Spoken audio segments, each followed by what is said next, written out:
우리 좌우로 인사하겠습니다. 주의 이름으로 사랑하고 축복합니다. 보고 싶었습니다. 서로 인사 나누시죠.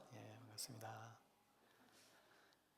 오늘 우리에게 주시는 하나님의 말씀 나눌게요. 마태복음 12장 46절에서 50절 말씀입니다. 신약성경 18면에 기록되어 있습니다. 마태복음 12장 46절에서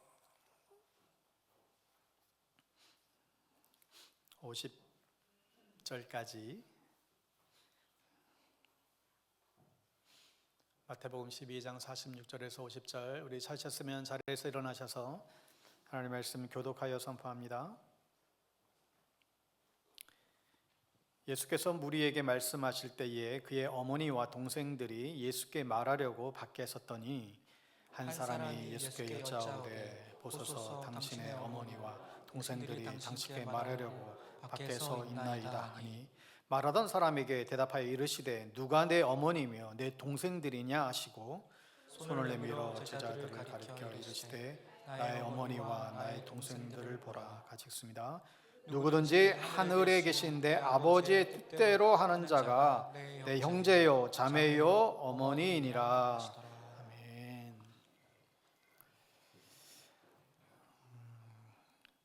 오늘은 교회 또 하나의 영적인 가족입니다 라는 제목으로 하나님 말씀 나누겠습니다. 잘 아시는 스위스의 내과 의사였던 이 폴 투르니에는 이런 말을 남겼죠. 사람이 혼자서 할 수 없는 것 두 가지가 있다. 하나는 결혼이고 또 다른 하나는 그리스도인이 되는 것이다 했습니다. 성도는 홀로 존재할 수 없다. 혼자 그리스도인이 될 수 없다라는 것이 이제 핵심입니다. 여러분, 우리는 신앙생활이 예수를 믿으면서 동시에 교회에 소속이 되어서 영적인 이제 가족이 이제 되어지죠. 물론 교회에 대한 나쁜 경험이나 실망으로 인해서 교회를 떠나서 홀로 신앙생활을 하는 그런 무교회주의자들이나 또 가난한 성도들도 있습니다. 자신은 기독교인이라고 얘기는 하지만 교회에 문제가 많아서 안 다닌다는 거죠. 교회 가봐도 문제 많다고, 목회자와의 갈등, 교회 내부의 여러 불만과 여러 불화들, 또 시간치 않아서 어쨌든 개인적인 여러 가지 성향이 또 때로는 교회랑 안 맞아서 등등 교회를 떠나서 홀로 신앙생활을 하시는 분들은 나름대로 각자의 다 이유들을 가지고 있습니다. 그러나 세상 지상에 있는 모든 교회들은 다 문제가 있죠. 문제 없는 교회는 없습니다. 왜요? 죄인들이 모인 공동체이니까 그렇죠. 우리 모두가 다 죄인들 아니겠어요? 죄인들이 모인 공동체에서 문제가 없으면 그게 더 이상할 수 있습니다. 설령 문제가 없는 완벽한 교회를 발견해서 그 교회를 찾아 나가도 문제가 됩니다. 왜요? 내가 그 교회에 발을 내딛는 순간 그 교회는 완벽한 교회가 될 수가 없죠. 내가 완벽하지 않기 때문에 그렇습니다. 교회에 실망하여 일시적으로 교회를 혹 떠날 수는 있지만 나홀로 신앙생활을 하는 것은 주님의 가르침과는 거리가 먼 이야기입니다. 그리고 그나마 있던 믿음조차도 점차 시들시들 죽어가고 사라지는 것을 보게 되죠. 여러분, 교회에 나와야 믿음도 자라게 됩니다. 문제가 설령 교회 안에 좀 있다 할지라도 늘 교회를 다녀야 되는 이유가 여기에 있습니다. 주님은 우리를 구원을 위해서 개별적으로 우리를 부르셨지만 부르심을 받은 우리들은 우리가 이제 연합하여 한 몸을 이루는 그런 공동체로 나아가라고 주님은 우리에게 요청을 하십니다. 함께하지 않으면 어떻게 됩니까? 앞서 말씀드렸지만 16세기 십자가 요한은 비유를 들어서 우리가 공동체가 성도들이 함께하지 않았을 때 이런 현상이 벌어진다라고 얘기를 했어요. 홀로 떨어진 고고한 영혼은 홀로 타는 석탄과 같다. 그 불길은 이제 식는 일만 남았다. 더 이상 뜨거워지지 않을 것이다. 아무리 깊은 신앙, 개인적인 신앙, 뜨거운 신앙을 체험한다 할지라도 내 영혼에 불타오른다 할지라도 함께 하지 않으면 결국 식어지게 된다는 거예요. 그래서 우리 그리스도인들은 함께 더불어 신앙생활을 해 나가야만 합니다. 하지만 이 함께 한다라고 하는 것이 이게 쉽지가 않죠. 그러나 성경과 신앙의 선조들은 끊임없이 충고하며 우리에게 권면해요. 함께 해야 된다고. 여러분, 예수님의 제자들은 어떻게 보면 교회의 완벽한 그 모델을 우리에게 보여주고 있지요. 예수님은 다양한 사람들로 제자들을 구성하셨습니다. 어쩌면 이들은 길에서 만난다라고 한다면 싸워도 충분한 그런 사람들일 수 있습니다. 로마의 앞잡이했던 세리가 있었고, 또 로마 사람들을 또 테러하는 열심 당원들도 그 안에 있었고, 그러나 주님은 정말 함께하기 어려운 사람들임에도 불구하고 이들을 불러 제자 삼으시고 함께하게 하셨습니다. 모르고 이렇게 하실 리가 있겠어요? 주님은 다 아셨지만 의도적으로 이렇게 부르신 것이죠. 다름을 받아들이고 극복해서 주 안에서 하나가 될 수 있다는 것을 우리에게 가르쳐 주시고 싶었던 하나의 사인입니다. 또 함께하는 것이 불편한데도 함께 해야 되는 이유가 어디에 있습니까? 여러분, 우리가 함께 할 때만 비로소 하나님께서 우리에게 원하시는 그 모습으로 우리가 자라나게 됩니다. 여러분, 오늘날 개인주의화된 신앙의 위험성이 얼마나 큰지 모릅니다. 관계성을 다 파괴시켜버리고 하나님을 믿는 것도 철저하게 자기중심적이고 어떤 쾌락주의를 추구하게 돼요. 홀로 신앙생활을 해서는 하나님께서 원하시는 나의 모습으로 빚어갈 수가 없게 되죠. 여러분, 사랑이라고 하는 것이 얼마나 고귀하고 아름다운 가치입니까? 여러분, 그러나 혼자서는 안 됩니다.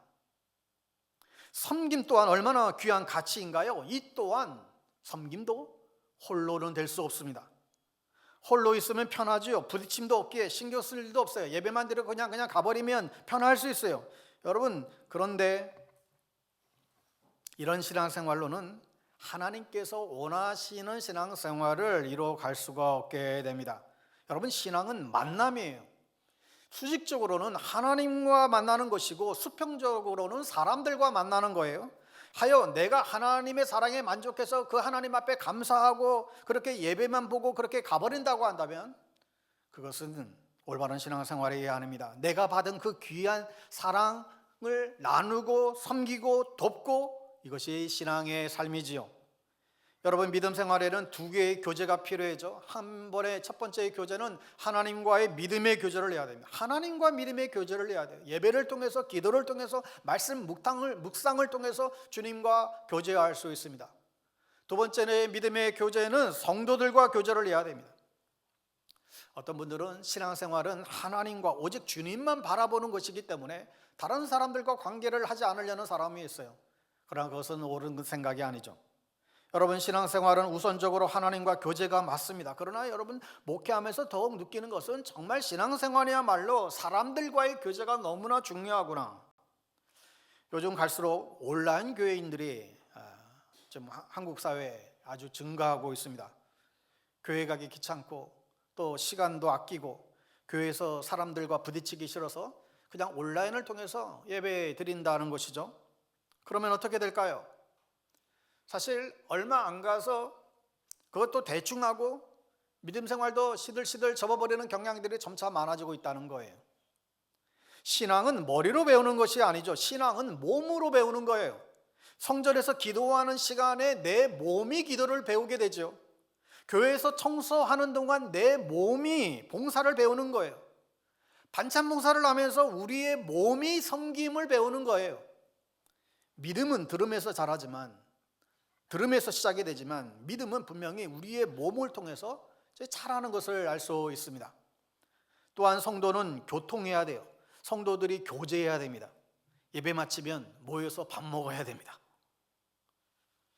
여러분, 가족과 식구의 차이가 아십니까?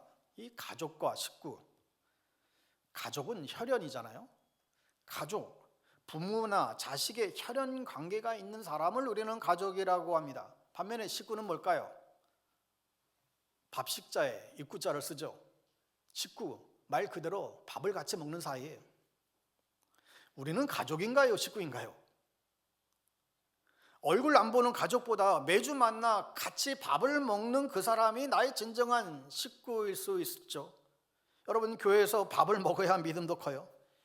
예배를 드리면 예배만 드리고 그냥 가버리면 사실 우리의 믿음이 잘 자라지 않습니다. 밥을 먹어야 돼요. 가족을 넘어 우리는 식구가 되어야 합니다.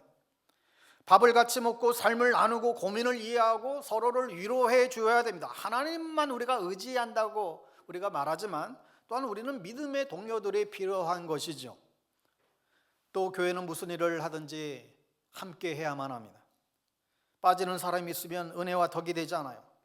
설령 같이 해서 일을 망치고 그 일이 그 사람에 인해서 늦어지는 일이 있다 할지라도 같이 일해야 돼요. 여기는 교회이기 때문입니다. 교회 안에서 수고하시는 분들이 계시죠? 그럴 때마다 아이고 잘하네 보고만 계시지 마세요. 같이 하는 것이 은혜입니다. 뭐든지 같이 해야 사실 은혜가 돼요.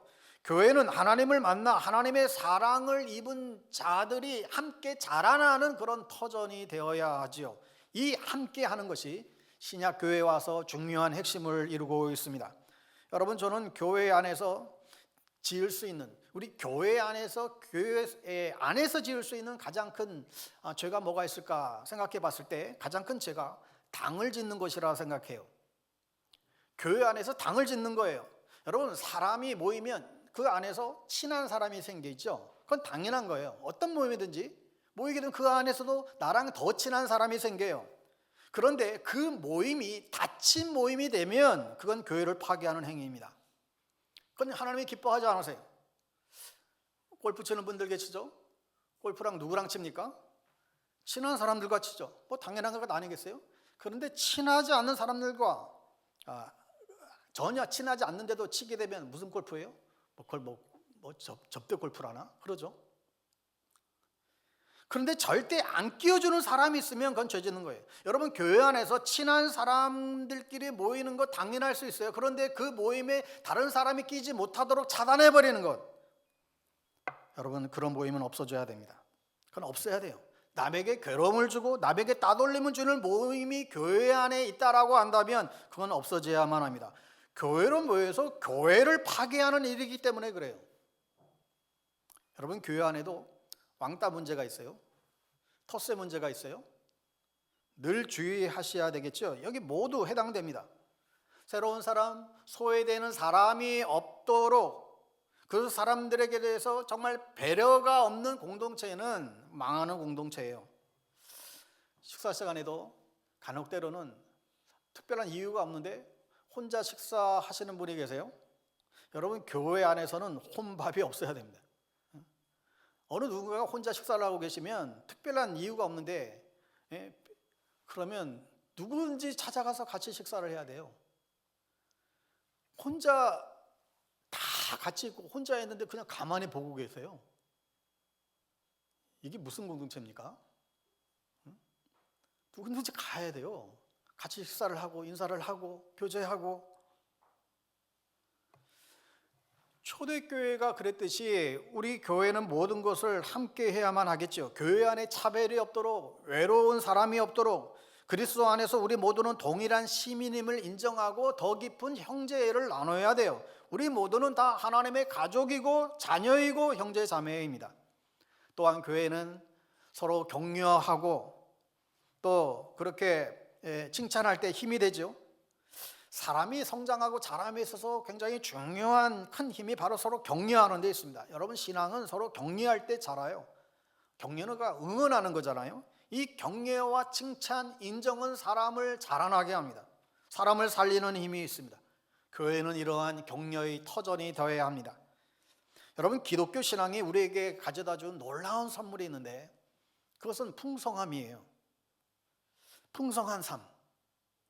신앙을 가졌을 때 우리에게 주어지는 가장 큰 축복, 이 풍성한 삶. 풍성한 삶 하면 대뜸 우리는 자본주의적이고 권력지향적인 입장에서도 볼 수 있고, 아니면 예수 믿으면 복 받는가 뭐 이런 생각 할 수도 있겠지 모르겠지만, 성경에서 말하는 풍성한 삶이라고 하는 것은 하나님과의 관계에서 시작이 됩니다. 요한복음 10장 10절 말씀을 같이 볼까요? 요한복음 10장 10절 같이 읽습니다. 도둑이 오는 것은 도둑질하고 죽이고 멸망시키려는 것뿐이요 내가 온 것은 양으로 생명을 얻게 하고 더 풍성히 얻게 하려는 것이라. 마귀는 도둑질하고 죽이고 멸망시키는 것뿐이지만 예수님은 와서 우리에게 생명을 주고 더 풍성하기 위하여 오셨다. 우리를 구원시키시고 그 생명을 더 풍성하게 누리도록 하기 위하여 주님이 오셨다 그랬습니다. 그런데 여러분, 이 풍성한 삶이 교회 안에서 이루어지기를 주님이 원하신다는 것이죠. 하나님은 우리에게 신앙생활을 함께 할 수 있는 또 하나의 가족을 우리에게 선물로 주셨는데 그게 바로 교회입니다. 여러분, 교회는 가족입니다.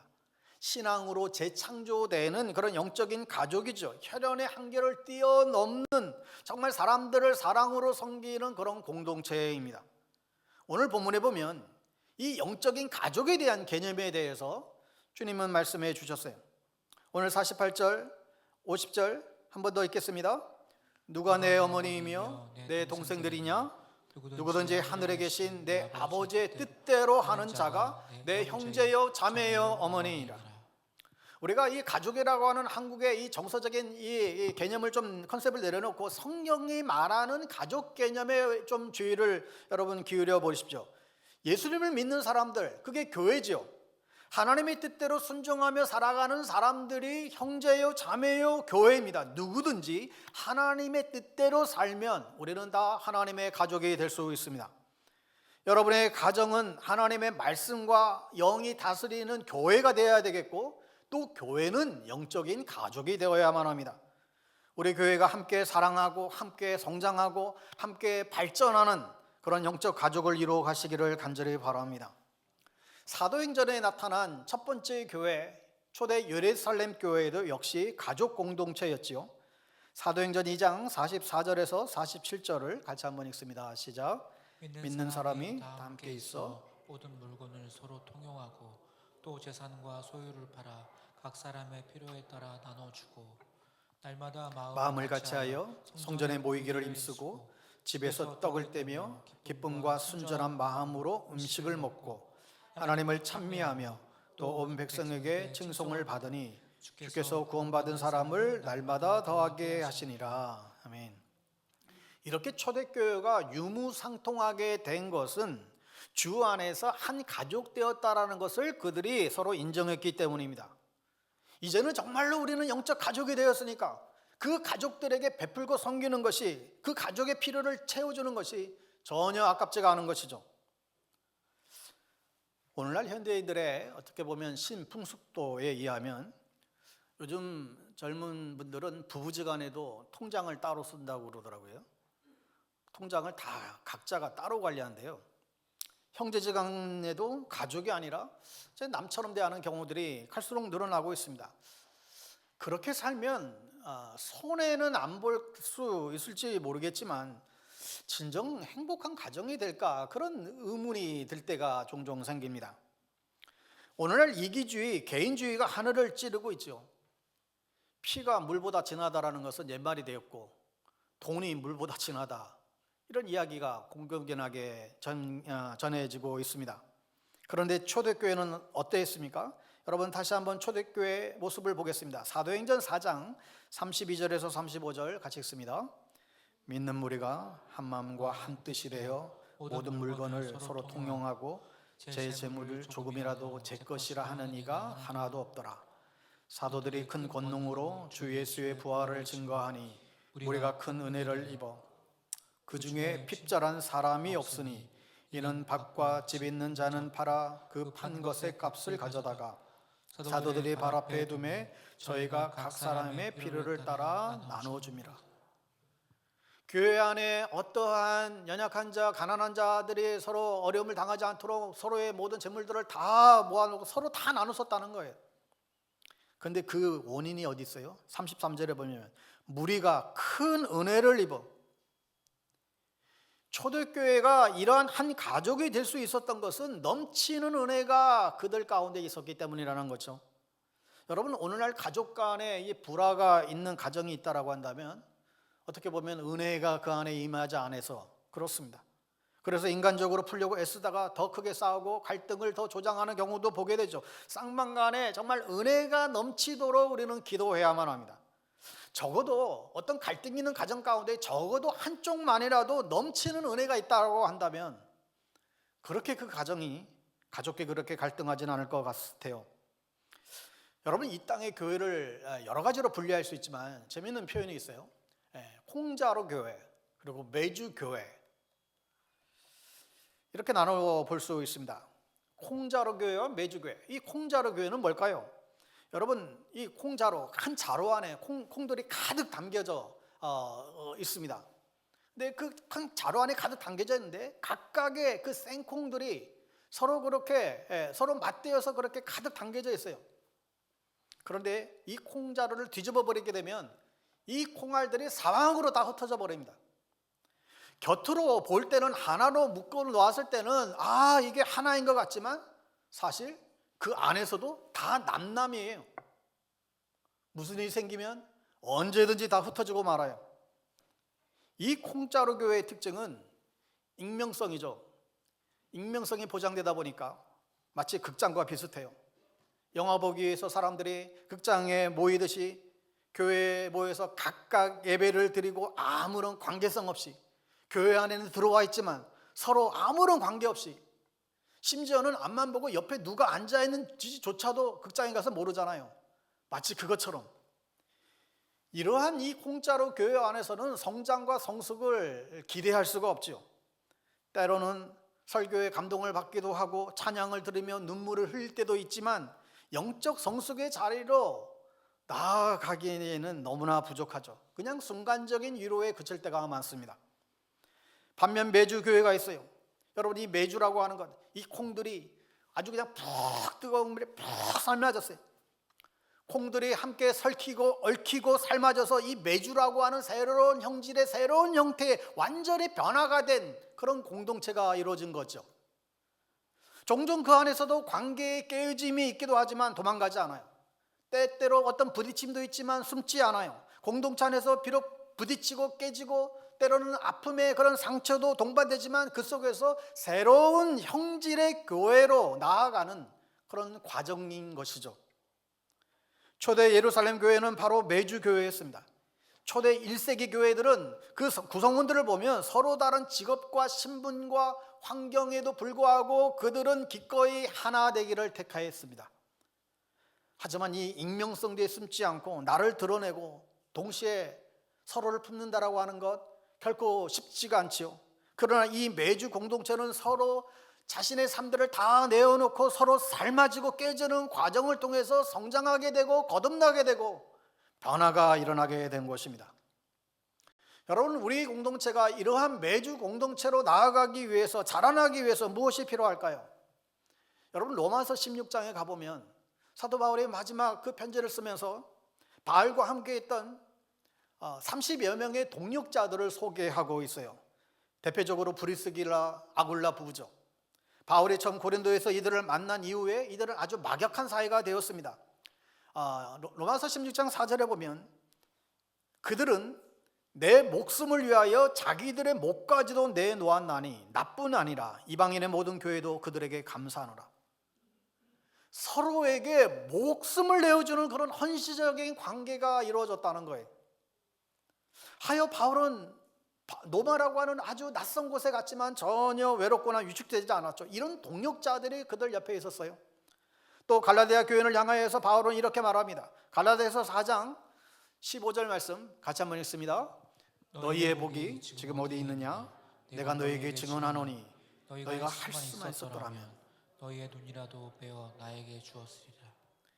자기의 눈이라도 빼어주는 그런 관계, 할 수만 있으면 내 눈이라도 너희들을 빼서 주었을 것이다. 이렇게 서로를 의탁하고 위탁하는 이런 사랑의 관계를 그들은 경험했다는 거예요. 여러분, 세상에서 사람을 바꾸는 일은 어떤 공포나 어떤 시스템이나 어떤 억압에 있지 않고 사람을 진실되게 바꾸는 유일한 길은 사랑에 있습니다. 여러분, 어떻게 교회에서 사람이 변화가 일어날까요? 여러분, 종종 아주 끔찍한 살인마들이, 강도들이, 어떤 중범죄자들이 스스로 죄를 고백하고 또 장기를 기증하고 사형장에 이슬로 가면서 찬송가를 부르며 그렇게 가는 모습들이 있어요. 어떻게 이런 일이 일어날까요? 하나님이 두려워서요? 지옥 갈까 봐 무서워서요? 아니에요. 하나님이 사랑이 밀려올 때, 그 사랑을 발견했을 때, 그 사랑의 깊이와 길이가 그의 가슴을 덮쳤을 때 그의 눈에서 비늘이 떨어져 나가고 사단의 권세가 떠나가고 자기가 그동안 하나님 없이 살았던 그 완악한 자신의 삶이 너무나 죄송해서 그 죽음을 앞두고 자기의 남아있는 이 신체의 한 부분이라도 어떻게든지 남에게 유익함이 되어야 되겠노라, 그런 생각에 장기를 기증하고 찬송을 부르고 형장의 이슬로 사라지는 사형설이 그렇게 많다는 거예요. 우리를 바꾸는 것은 하나님의 사랑임을 믿으시기 바랍니다. 그래서 교회 공동체 안에서 연약한 지체들을 품고 상처 입은 지체들을 품고 사랑할 힘을 달라고 기도해야 하는 거예요. 때로는 탈선을 하고 때로는 방황을 하고 때로는 그 가시돋친 말로 늘 남을 공격하고, 그럼에도 불구하고 절대 포기하지 아니하고 그들을 끝까지 축복하고 그들을 붙들고 기도할 수 있어야만 합니다. 그럴 때 사랑의 압력밥솥 속에서 생콩들이 푹 삶아지고 쪄지고 한몸 되어서 언젠가는 그리스도의 형상을 띈 그런 모습으로 변화되고 성장된 모습들을 보게 되는 것이죠. 예수님도 세상에 있는 자기 사람들을 사랑하시되 끝까지 사랑하셨다라고 했습니다. 우리도 예수님처럼 사랑하되 끝까지 사랑할 수 있어야 되겠습니다. 어떤 영혼을 조금을 사랑해 보다가 아이고 저 변화의 기미가 없네, 아이고 저거는 몇 번 말해야 이거 알아듣나, 저 인간은 변화 안 된다고 포기하지 마세요. 베드로 사도는 만물의 마지막이 가까이 왔으니 무엇보다도 뜨겁게 서로 사랑할지니 사랑은 허다한 죄를 덮느니라. 여러분, 교회 안에 사랑이 없을 때 교회 안에 드러나는 것은 죄의 열매들입니다. 죄가 양상되고 그 죄의 결과를 교회가 고스란히 맛보게 해야 됩니다. 빌립보 교회에 유오디아와 순두계, 아주 복음을 위해서 애썼던 여인들이었어요. 그런데 두 사이에 문제로 빌립보 교회의 큰 문제를 야기시킵니다. 이들이 무슨 문제 때문에 갈등했는지 성경에는 기록되어 있지 않지만 정확한 이유는 알 수 없지만 아마도 이 여인들끼리 이 갈등이 있었던 것 같아요. 그래서 바울이 빌립보서 4장에서 뭐라고 얘기해요? 마음을 같이하여 같은 사랑을 가지고 뜻을 합하며 한 마음을 품어라. 다툼과 허용으로 하지 말아라. 겸손한 마음으로 자기보다 남을 더 낮게 여겨라. 자기 일뿐만 아니라 다른 사람들의 일들도 좀 돌봐주어라. 그렇게 권면하죠. 고린도 교회 역시 분쟁을 겪습니다. 교회가 바울파, 아볼로파, 게바파, 예수파 이렇게 파벌이 생겼어요. 이 역시 모든 게 사랑의 부족의 문제였습니다. 여러분, 그렇다고 우리가 모든 성도들, 크든 작든 간에 모든 성도들을 다 똑같은 사랑, 똑같은 깊이의 그런 사귐을 가져야 된다, 사실 이거는 아니잖아요. 사람들마다 취향과 성향을 무시하고 모두가 똑같은 관계를 맺어야 된다? 사실 이거는 가능하지도 않아요. 그렇게 할 수도 없습니다. 하지만 우리 안에 사랑 없음으로 인해서 골이 깊어지거나 멀리하는 성도가 있어서는 안 된다는 거예요. 내 안에 사랑 없음으로 인해서 누군가랑 아주 골이 깊어지거나 멀리하는 그런 성도가 있어서는 안 된다. 왜 어떤 사람하고는 같이 앉지를 않습니까? 왜 어떤 성도하고는 얼굴을 그냥 쌩하고 가버립니까? 왜 누가 하는 말에는 그냥 쉽게 짜증을 냅니까? 어떤 사람이 잘 되는 것에 왜 괜히 그냥 화가 납니까? 왜 어떤 사람, 어떤 성도만 생각하면 비방하고 싶은 욕구가 생기나요? 왜 그 사람들과는 어울리지 않으려고 합니까? 견해의 차이, 성향의 차이, 취향의 차이가 아니에요. 내 안에 사랑이 부족하기 때문에 그렇습니다. 고린도전서 13장 말씀을 여러분 떠올려 보세요. 교회의 지체들이 겪는 이 갈등의 문제가 우리의 사랑 부족 때문이 아닌지, 그 사랑이 요구하는 것을 다시 한번 여러분 생각해 보세요. 만일 우리가 서로를 오래 참는다면, 서로에게 온유하게 대한다면, 서로를 시기하지 않고 서로 자랑하지 않고 교만하지 않는다면 우리가 갖고 있는 문제들 다 해결되지 않을까요? 아니요, 그 성도가 나에게 한 행동을 생각해보면 절대 이거 그냥 넘어갈 수 없노라고 이런 생각이 드시나요? 여러분, 사랑은 모든 것을 참으며 모든 것을 믿으며 모든 것을 바라며 모든 것을 견디느니라. 네, 원인은 사랑의 부족이에요. 사랑이 부족해서 생기는 문제들입니다. 내가 너희를 사랑한 것 같이 라는 이 그리스도의 말씀처럼 그분의 사랑의 풍성함으로 우리가 서로 뜨겁게 사랑한다면 우리가 겪는 외로움은 사라지고 또 남을 것입니다. 교회의 지체들끼리 가지고 있는 분쟁, 갈등, 불편함, 찝찝함, 불쾌함, 미움 등 이것은 사랑으로 충분히 덮어도 남을 것입니다. 그래서 무엇보다도 뜨겁게 사랑하라고 우리에게 말씀하고 있죠. 여러분, 교회는 그리스도의 사랑으로 맺어진 사랑 공동체입니다. 그런데 이 사랑 공동체가 교회 안에 사랑이 빠져나가기 시작할 때, 사랑이 사라지기 시작하게 되면 교회를 뿌리째 흔들릴 수 있는 위기를 맞게 됩니다. 오늘날 교회는 사랑이 없어서 욕을 먹어요. 요즘 교회는. 사실 이게 기가 막히는 일입니다. 여러분, 과거에는 사랑이 넘쳐서 정말로 심지어 사랑할 필요도 없는, 사랑의 대상도 아닌 정말로 저 멀리 외지에 가서 원주민과 노예들까지도 사랑해서 그들을 위해서 순교까지 하고 죽임을 당하고, 우리 안에 그 그리스도의 사랑이 넘쳤는데 지금은 사랑이 없어서 미움을 받고 있어요. 사랑이 부족하면 교회는 죄의 문제를 겪고 그 죄로 성도들의 어려움을 겪습니다. 과거에 사랑과 전쟁이라는 드라마가 있었잖아요. 부부간의 그 문제를 다뤘던 그 드라마인데 제목이 너무 재밌어요. 사랑과 전쟁. 이 사랑과 전쟁이 어떻게 한 짝이 될 수 있을까요? 근데 이게 생각해 보니까 이게 다른 말이 아니더라. 같은 말이에요. 사랑을 빼니까 전쟁이 되더라고요. 여러분, 내 안에 그리스도의 사랑이 필요하고 그 사랑으로 채워져야만 우리는 허다한 죄를 덮고 사랑으로 하나가 될 수 있습니다. 그리고 보다 적극적으로 상대방을 비로소 섬기게 되죠. 사람을 변화시키는 힘은 오직 이 사랑에 있습니다. 공동체 안에 이 사랑의 능력을 경험할 수 있게 되기를 간절히 바랍니다. 사랑하는 성도 여러분, 그리스도인의 삶의 풍성함은 어디에 있을까요? 그리스도인의 풍성함, 그리스도인의 풍성함. 세상은 많이 소유하고 많이 쟁취하는 것이 행복의 근거라고 생각하죠. 그래서 많이 저축하고 많이 쌓아놓고 그래야 행복하다고 말하죠. 그러나 그렇지 않아요. 성경이 말하는 진짜 행복, 진짜 만족, 진짜 복된 인생은 관계에서 오는 거예요. 하나님과의 관계, 교우들과의 관계, 영적 관계에서 진정한 풍성함은 나타나게 됩니다. 하나님의 백성들은 삶의 그 풍요를 어떤 소유가 아니라 관계에서 경험합니다. 가장 먼저는 위로는 하나님과의 관계지요. 하나님과 내가 얼마나 깊은 관계를 맺고 있느냐에 따라서 내 삶의 질이 결정돼요. 주님과 내가 깊이 동행하면 동행할수록 평안과 기쁨과 감사가 내 삶 가운데 넘치게 되죠. 이러한 주님의 수직적인 관계와 함께 또 수평적인 관계들이 있어요. 이웃과의 관계를 말하죠. 교회 안에 영적인 아비들과 영적인 자녀들, 동역자들을 말할 수 있습니다. 함석권 선생의 그대 그 사람을 가졌는가의 그 시처럼 날 위해 죽어질 사람이 있고 나도 그를 위해 죽어줄 자가 있고 나의 평생 믿음의 파트너 동역자가 있는가? 정말로 나와 함께할 그 동역자가 있는가?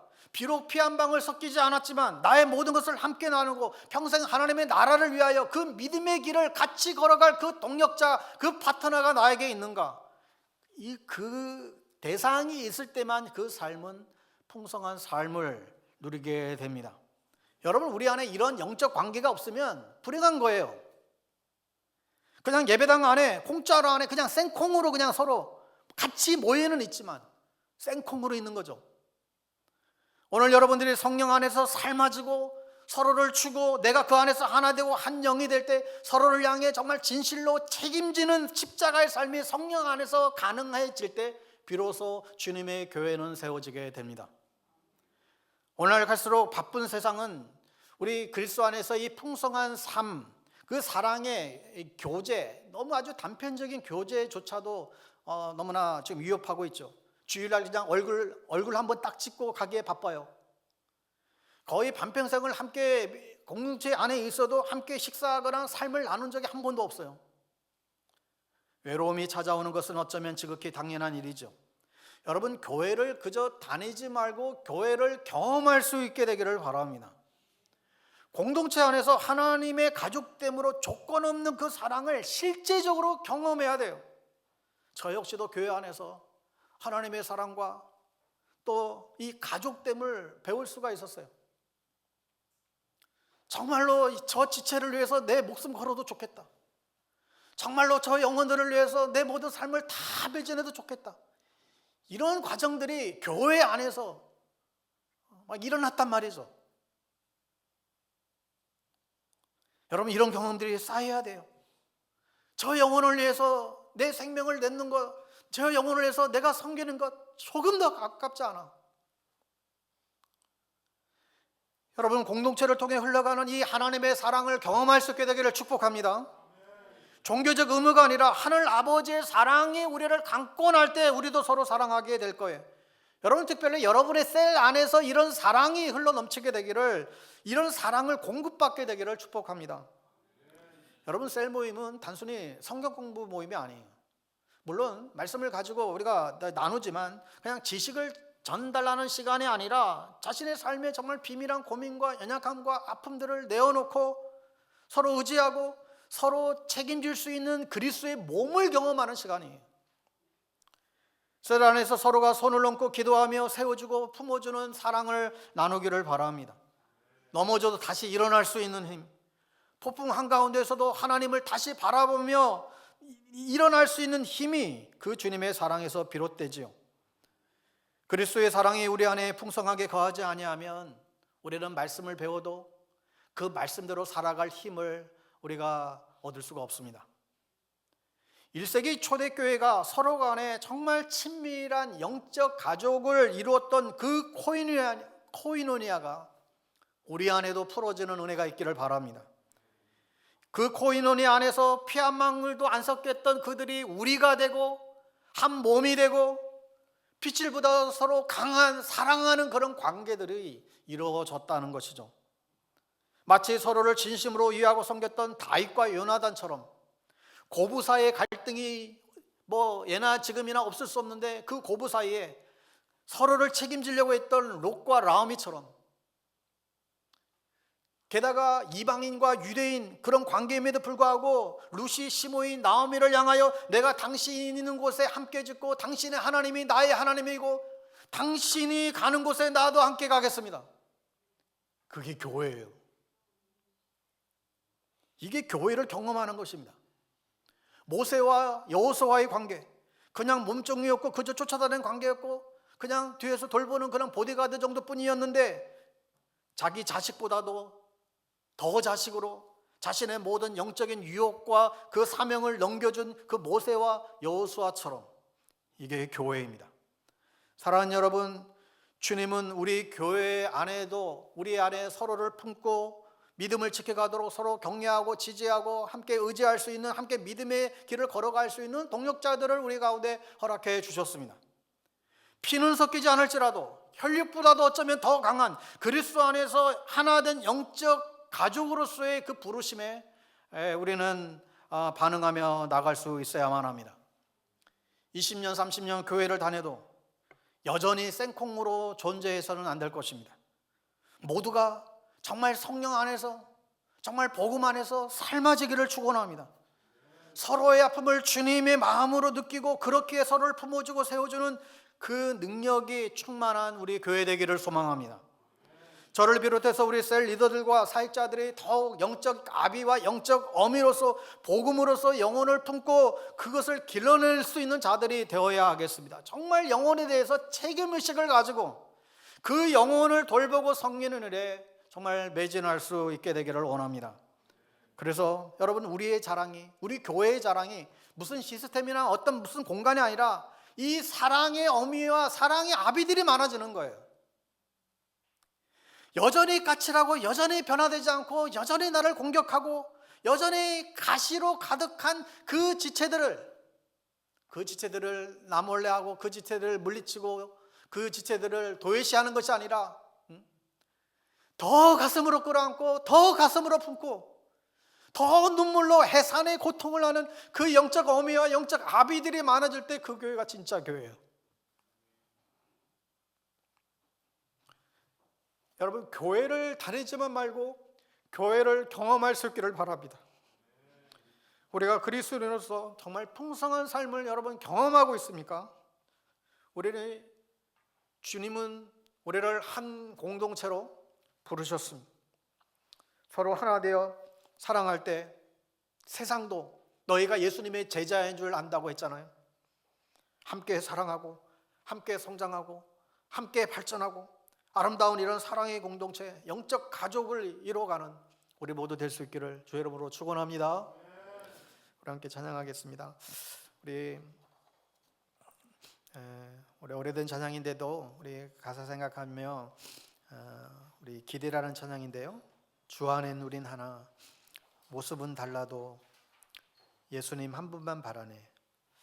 사랑과 선행으로 서로를 격려해 따스함으로 보듬어가리. 주님 우리 안에 함께 하시니 형제 자매의 기쁨과 슬픔 느끼네. 내 안에 주님의 모습 보네.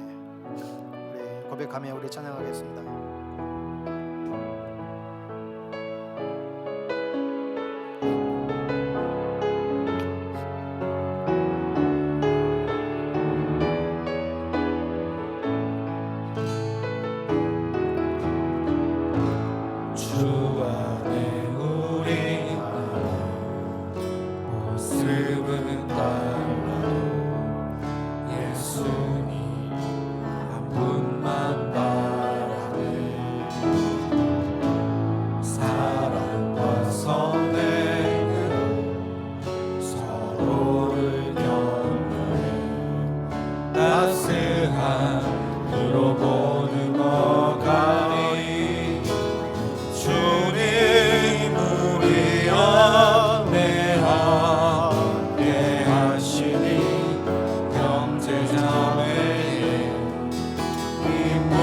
슬픔 느끼네.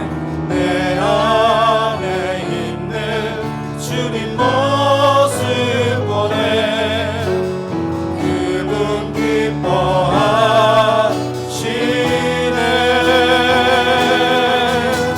주님 우리를 통해 깨끗하시니 부족한 입술로 찬양하게 하시니. 주님 우리를 통해 계획하시니.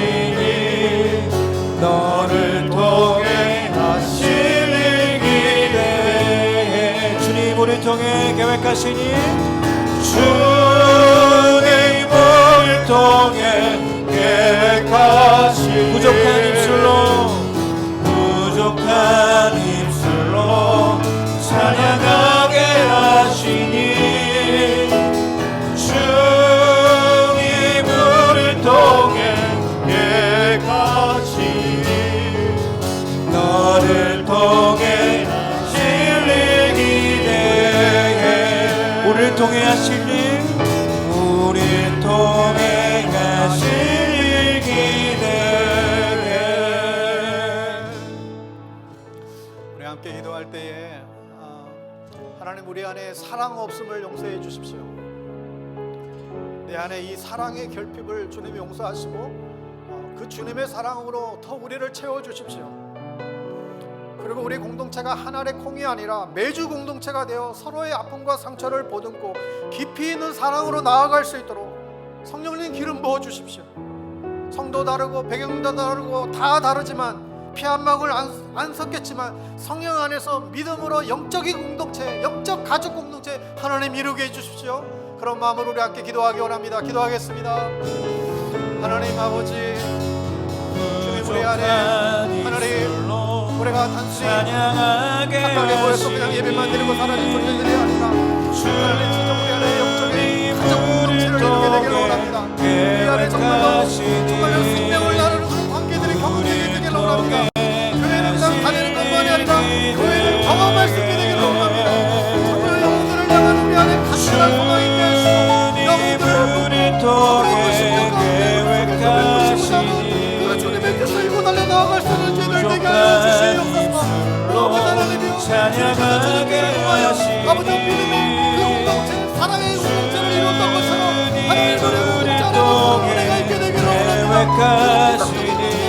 아버지 하나님의 영광을 교회들을 멀리 하게 하시고 하나님의 우리의 생명과 우리의 삶을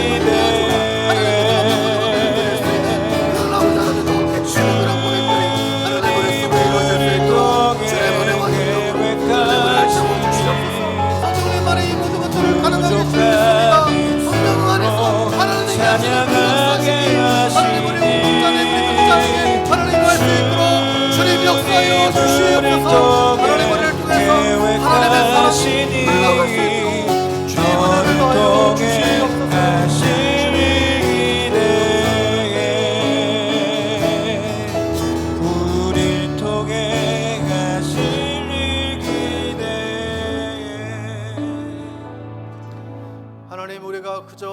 다니지 말고 교회를 경험하기를 원합니다.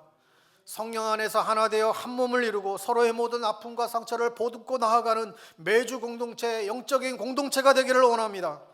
우리가 진짜 가족이 될 때 주님은 더욱더 존귀함을 받게 될 것이고, 한 몸을 이룬 공동체로서 교회가 하나님의 영광을 세상 가운데 드러내게 되리라 분명히 믿습니다. 누가 내 형제이고 누가 내 아들이고 딸이냐, 하나님의 말씀을 듣고 순종하는 자들이 주님의 영적인 자녀인 줄로 믿습니다.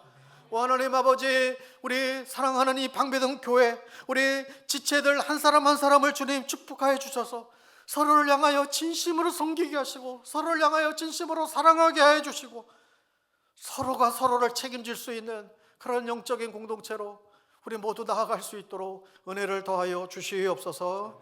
예수님의 이름으로 기도합니다. 아멘.